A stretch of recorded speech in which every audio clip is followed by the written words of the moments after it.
Hello everyone, this is Hank. I'm back with another episode that talk about Canon EOS RP menu items. Today we are going to talk about red item number 6, shoot number 6. There are 4 items on this. We are going to talk about each of the item in minute details for your information. So let's start. Interval timer. You can set an interval where the camera is going to automatically take a series of pictures at the specified time and the number of shots. So in order to turn this one on, you switch it to enable and you press the info button. Okay, you can set the interval by pressing the set button, then can set it up to 99 and 59 minutes and 59 seconds. That's the maximum, right? Each time you do it, you have to press the set button, and then you can use the right button to move, and then you can specify a number of shots, and a number of shots could be up to 99. Okay, today I'm going to basically give you a very quick demonstration. I'm going to take 3 shots, and I'm going to take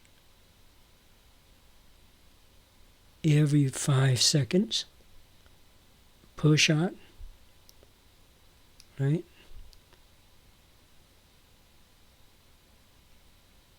Set this back to 0. Back to 0. Okay, so give a quick demonstration. Okay, you can see that the word timer on the upper left there showed up, and it tells me that there's going to be 3 shots. It doesn't tell you that each shot is 5 seconds, but since you just said it, you should remember that. Okay, so now I can take a picture. 5 seconds later, take another 5 seconds later, take the third one. All right, so now there's a couple of things to keep in mind. Like, you have to watch out for the shutter speed, right? For example, if you set the shot a long exposure to, like, say 10 seconds, obviously you can't really set it to take every 5 seconds because the exposure would take 10 seconds. So that's not going to work. Your interval timer is going to be all messed up, right? Yeah, another thing is, like, you can set it obviously to operate for 99 hours and 99 shots. So it'll take a long time. So you got to be careful about having enough battery power. Highly recommend that you hook it up to an external source. Now, mind you that the camera has an option to have the camera auto turning off, right? And you can set that. And the good news is that you can set that thing on, like, say, turn off after 3 minutes. Now, you can still use the interval timer because the camera is smart enough. Like, so a minute before it has to take an interval picture, it'll wake itself up, even though you have the camera automatically turn off. Okay, so that's a pretty handy feature. Save you a lot of battery in between. Hopefully it will last throughout the interval for you. Okay, there's a couple of caveats. The good caveats is, like, if you needed to take a picture in between, meaning that the interval, like, say 5 minutes a shot, 100 shots, anytime you can press the shutter button and take a picture in between, and that will be totally acceptable. As a matter of fact, you can even set it up to do automatic exposure bracketing, white balance bracketing, multiple exposure, HDR, and it will all work, alongside with this interval timer. But I recommend it. Don't complicate things, do it. But it is available for you to do it.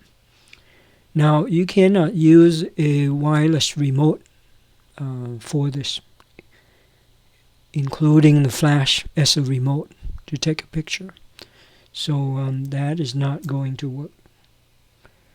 Okay, with that, we are done with the interval timer.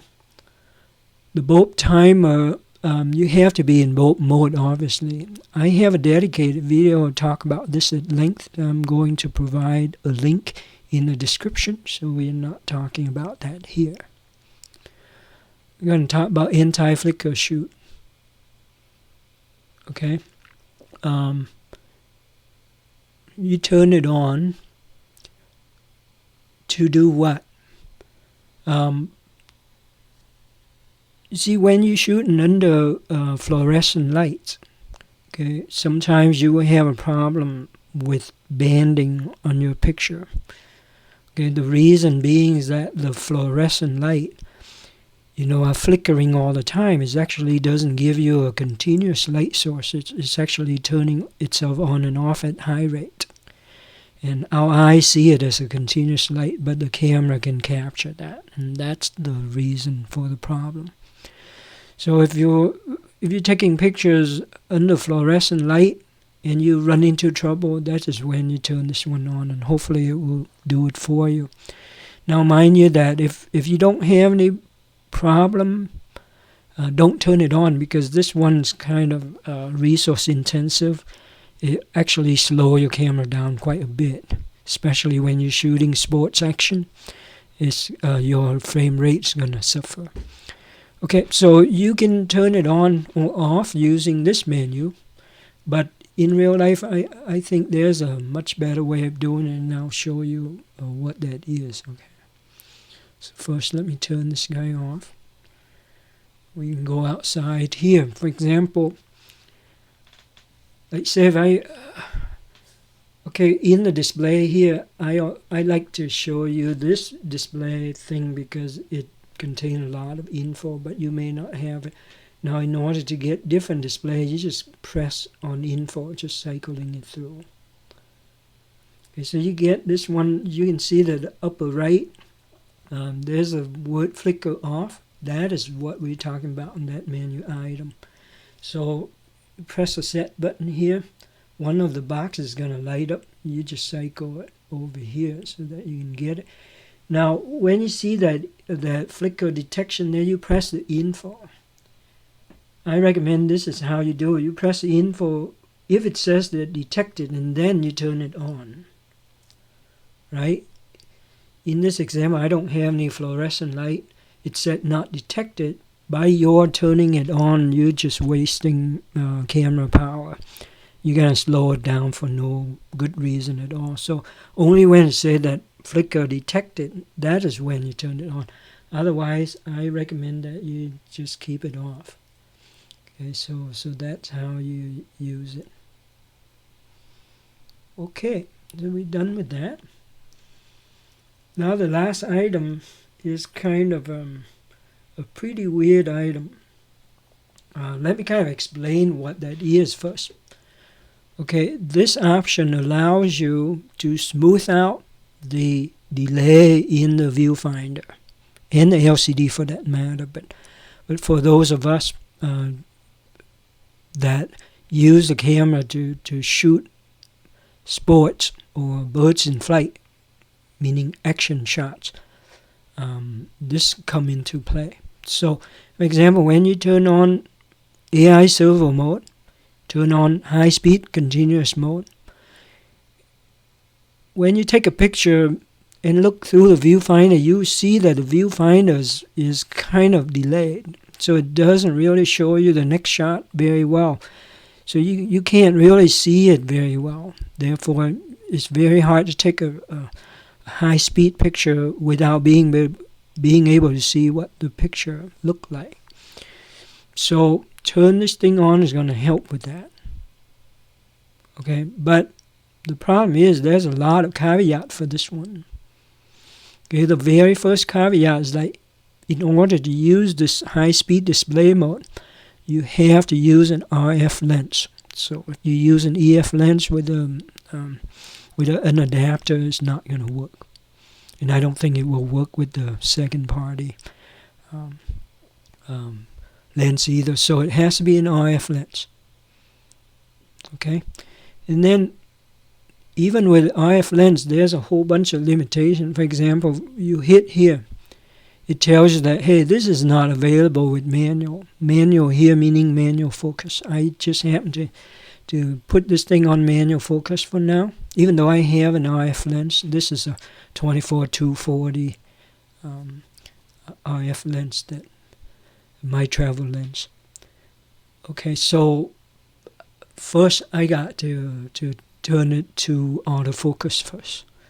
I go into here, change to AF, right? We go back. Okay, now it's on. Okay, now there's a whole bunch of other conditions to now tell you what that is. Okay, first of all, your exposure simulation has to be turned on. If it's off, then it'll tell you that you can't use that mode. That is one. Another is that you have to have the dry mode at high speed continuous, and the AF operation to be in servo. Okay, so there's a whole bunch of conditions, and you theoretically, when you use this one, as you take a high speed frame rate, the display is going to be able to keep up with you a lot better. Now, to be frank, I couldn't really notice a big difference, but that is what the camera claims to be able to do. Kind of sidetracked a little bit, but you know, in order for you to be able to use high speed frame rate, the best thing to do is, number one, turn off the automatic review of the picture. So each time you take a picture, you know, it automatically pops up. Like right now I have it set. Okay, so I take a picture, it shows you the preview. If you set that, you know, your display is going to be destroyed. You are not going to be able to see it very well. So you got to turn that one off. Okay. We talked about this in the previous video already. Also turn off all of the filtering, like all the noise filtering and all of that, lighting optimizer and all of that good stuff. Turn it all off when you do high speed. Okay, with that, I think we are done. I would like to thank you very much for watching. Appreciate your watching it. I really appreciate it. Thank you.